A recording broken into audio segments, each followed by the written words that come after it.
Bismillahirrahmanirrahim. Assalamualaikum warahmatullahi wabarakatuh.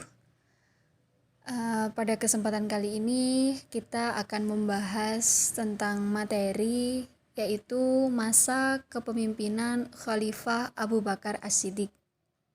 Baiklah teman-teman, di sini sudah tersedia mind map yang akan membahas tentang masa kepemimpinan Khalifah Abu Bakar As-Siddiq.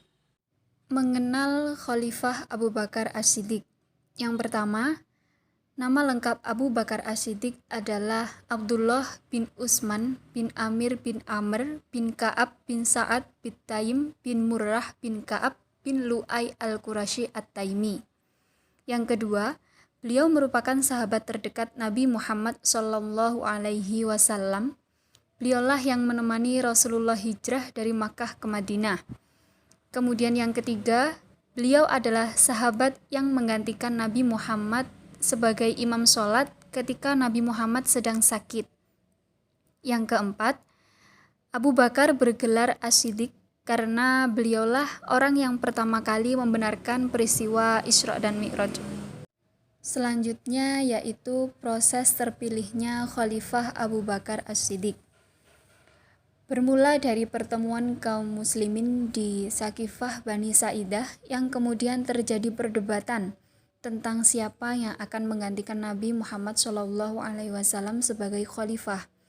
Perdebatan tersebut terjadi antara kaum Muhajirin dan kaum Ansor. Kemudian datanglah Abu Bakar sebagai penengah dari dua kaum tersebut.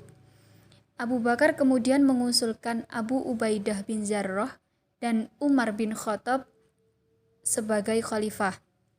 Namun, dua orang tersebut menolak.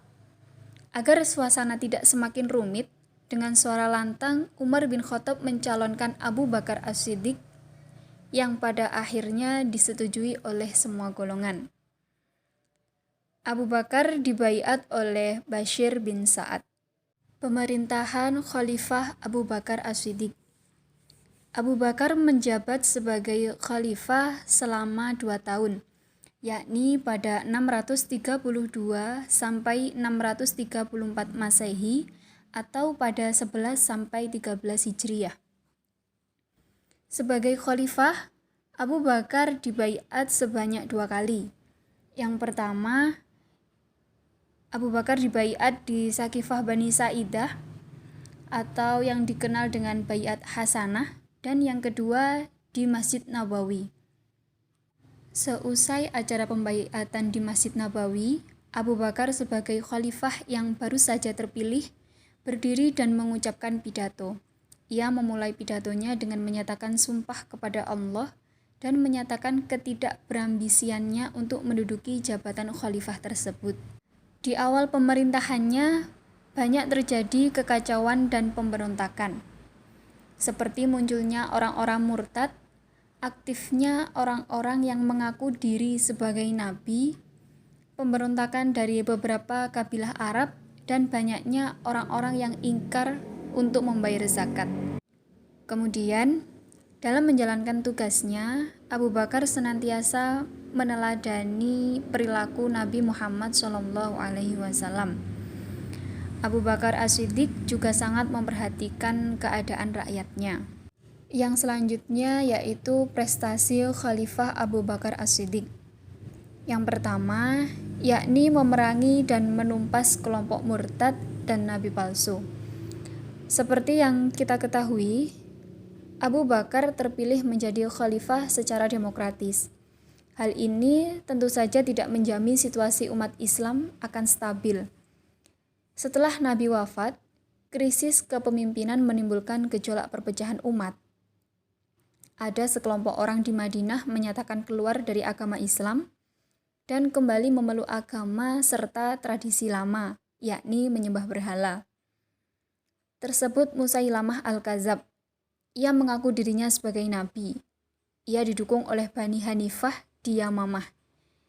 Ia menikah dengan Sajjah yang mengaku sebagai nabi dari kalangan Kristen. Mereka berhasil menyusun pasukan dengan kekuatan 40.000 orang.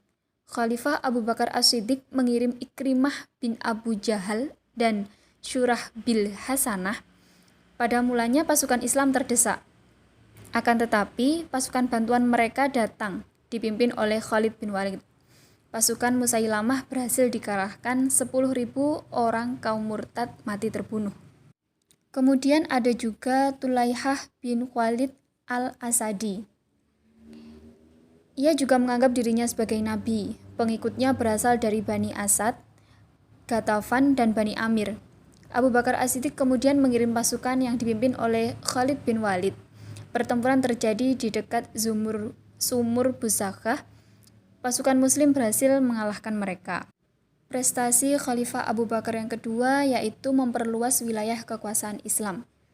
Abu Bakar As-Siddiq mengirim beberapa pasukan, yaitu pasukan Yazid bin Abu Sufyan ke Damaskus, pasukan Amr bin As ke Palestina, pasukan Syurah bin Hasanah ke Yordania, pasukan Abu Ubaidah bin Jarrah ke Hims.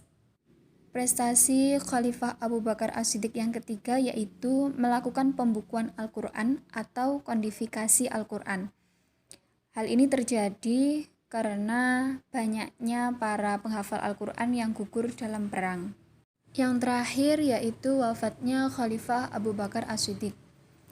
Abu Bakar As-Siddiq wafat pada 8 Jumadil Awal 13 Hijriah di Madinah pada usia 63 tahun. Cukup sekian yang bisa saya sampaikan. Atas perhatiannya saya ucapkan terima kasih. Apabila ada kurang dan lebihnya, saya memohon maaf yang sebesar-besarnya. Wallahul muwafiq ila aqwamit thoriq. Wassalamualaikum warahmatullahi wabarakatuh.